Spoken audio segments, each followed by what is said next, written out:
Imaginez-vous debout sur la première marche d'un escalier. Un escalier interminable qui s'étend jusqu'à dans les nuages. Chaque marche représente une étape, une tentative, un essai. Un essai pour atteindre le sommet. Le sommet qui symbolise la fin du jeu, la réussite ultime. Le concept du fail fast, c'est exactement cet escalier. Pour vous illustrer cela, je vais vous raconter l'histoire de Max. Max était un entrepreneur plein d'enthousiasme et d'ambition. Il avait une idée pour un produit qui, selon lui, révolutionnerait son secteur. Il avait une vision d'un objet qui apporterait une valeur incroyable à ses consommateurs, remplirait un besoin jusqu'ici insatisfait et ouvrirait une nouvelle voie pour l'innovation. C'était une idée brillante, du moins, c'est ce qu'il pensait. Il a passé des années à développer cette idée, des jours et des nuits à travailler sur le design, l'ingénierie, les problématiques de coût et de production. Il a perfectionné chaque détail, résolu chaque problème technique, fait face à chaque obstacle financier. Il a investi d'énormes sommes d'argent, beaucoup de son temps et tellement d'énergie dans ce projet. Il était convaincu que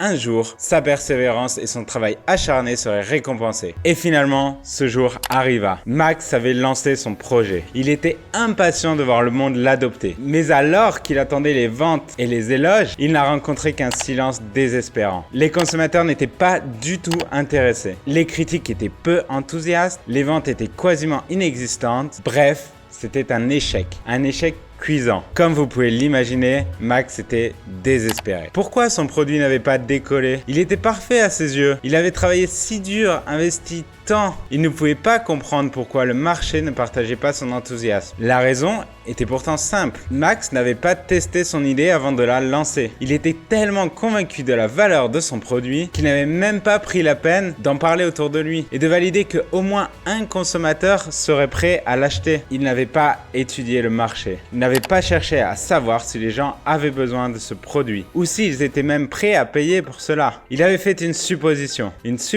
qui allait s'avérer fatale. Et c'est là que la philosophie du fail fast entre en jeu. Et ça change tout. Tu sais, Steve Jobs a déclaré un jour « Je suis convaincu que la moitié de ce qui sépare les entrepreneurs qui réussissent de ceux qui échouent est purement la persévérance. » Ce que Jobs avait capté, c'est l'essence même de la philosophie du fail fast. L'échec n'est pas la fin de l'escalier, mais seulement une marche de plus à gravir vers le succès. Selon une étude de la fameuse Harvard Business Review, les entrepreneurs qui réussissent sont ceux qui arrivent à échouer le plus rapidement possible, à apprendre de leurs erreurs et à pivoter en fonction de ce qu'ils ont appris. Ces entreprises ne voient pas l'échec comme une fin en soi, mais simplement comme une occasion d'apprendre. L'échec n'est pas une marque de honte, mais un badge d'honneur, un signe que vous avez pris des risques et que vous avez appris de vos erreurs. Plutôt que de passer des années à perfectionner une idée, la philosophie du fail fast encourage les entrepreneurs à tester leur idée rapidement sur le marché et à apprendre de leurs erreurs et à ajuster au fur et à mesure leur projet en conséquence. Edison, pour ceux d'entre vous qui ne le connaîtraient pas, est souvent considéré comme l'un des plus grands inventeurs de tous les temps. Né en 1847 dans l'Ohio aux États-Unis, il est crédité de l'invention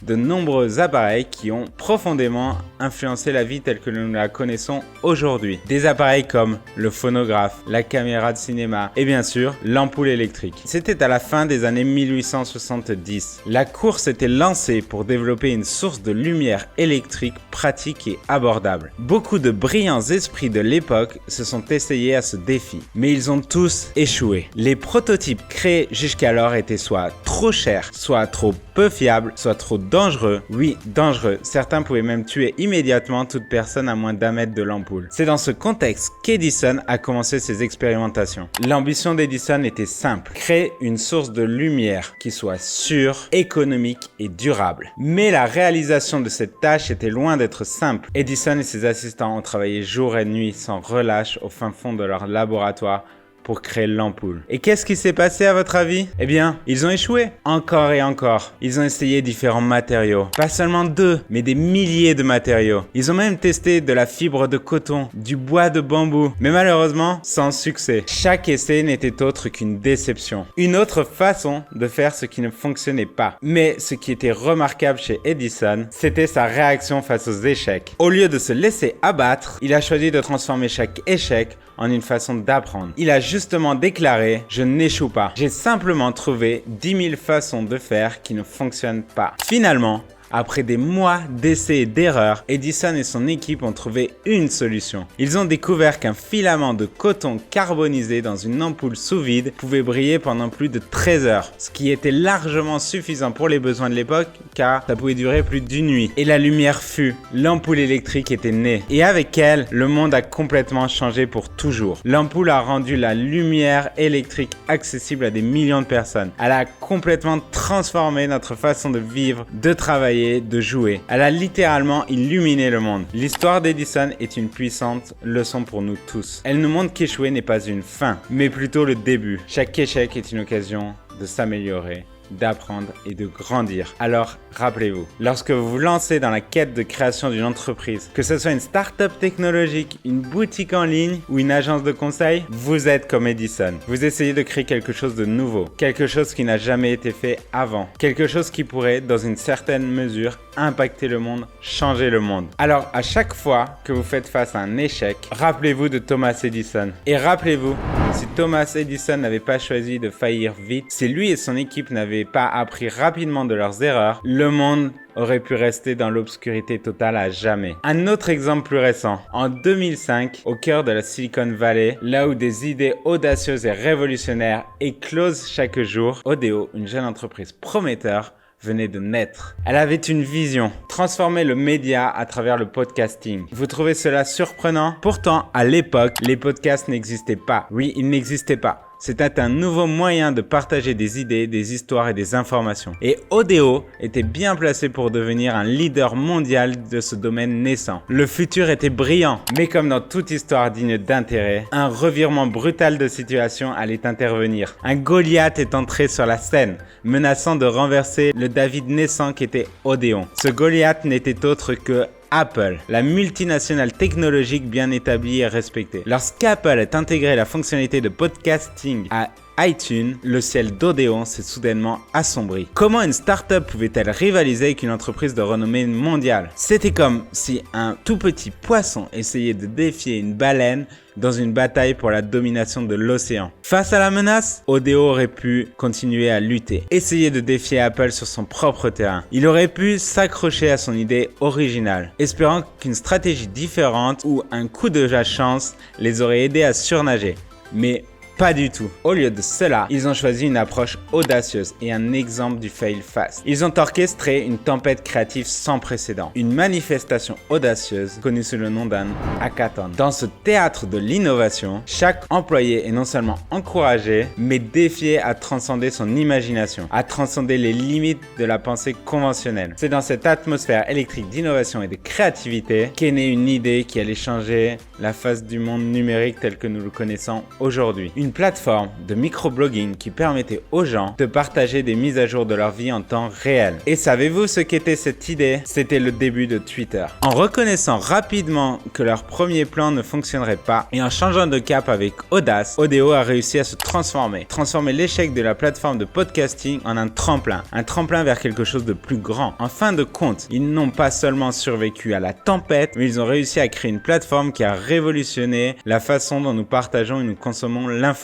Mais ne vous y trompez pas, l'échec fait mal, c'est une douleur qui pénètre au fond de votre âme et qui vous laisse épuisé et désemparé. L'échec vous montre ce qui ne fonctionne pas, ce qui doit être corrigé et ce qui doit être amélioré. C'est un enseignement brutal mais efficace. Pour ceux qui ne me connaissent pas encore, je suis Stéphane. Je suis passionné d'innovation, j'adore créer des entreprises et je suis ici pour t'aider à te lancer. J'ai créé des dizaines d'entreprises et aujourd'hui je suis ici pour partager avec toi ce qui m'a permis de réussir, les astuces et les choses que j'ai appris pour que tu puisses grandir plus vite et atteindre ta liberté financière rapidement. Si vous trouvez que le contenu que je vous partage vous apporte de la valeur, abonnez-vous. Ça vous prend 2 secondes, ça se trouve juste en dessous de la vidéo. Je vous attends. Une dernière chose, on a besoin de booster cet algorithme. Donc allez-y, cliquez sur le like. N'hésitez pas aussi à mettre des commentaires pour me dire ce que vous pensez de cette vidéo. Je les lis tous et réponds à la majorité d'entre eux. Les exemples de personnalités inspirantes qui ont utilisé le fail fast ne manquent pas. Je pourrais aussi vous citer l'histoire de Airbnb qui a réussi à créer de nombreuses innovations pour lancer sa plateforme et qui a réussi à impacter des millions de voyageurs à travers le monde entier. Et vous? Qu'est-ce qui vous empêche de concrétiser votre idée aujourd'hui? Quels sont les obstacles qui se dressent entre vous et la vie que vous aspirez réellement. Qu'attendez-vous pour écrire votre histoire? Comment pouvez-vous mettre en pratique le fail fast dès aujourd'hui? Voici 3 règles super simples à mettre en place dès maintenant. Devenez un véritable entrepreneur. Vous devez devenir courageux et ne pas avoir peur de l'inconnu. Il est temps d'adapter une mentalité entrepreneuriale, de prendre des risques calculés et de tester rapidement vos idées nouvelles même si c'est inconfortable. Soyez un pionnier prêt à sortir des sentiers battus. L'incertitude va devenir votre terrain de jeu. Deuxièmement, définissez des objectifs clairs, spécifiques pour chaque étape, chaque marche de votre escalier. Imaginez chaque objectif comme un sommet de montagne à atteindre. Ces sommets vont vous permettre de mesurer vos progrès et de vous concentrer sur ce qui est essentiel. Rappelez-vous, l'ascension se fait pas à pas, sommet après sommet, montagne après montagne. Enfin, ne sous-estimez pas l'importance d'un lancement d'un MVP. Un MVP, Minimum Valuable Product, est la première ébauche de votre map pour naviguer sur le marché. Il vous offre l'opportunité d'obtenir des retours précieux rapidement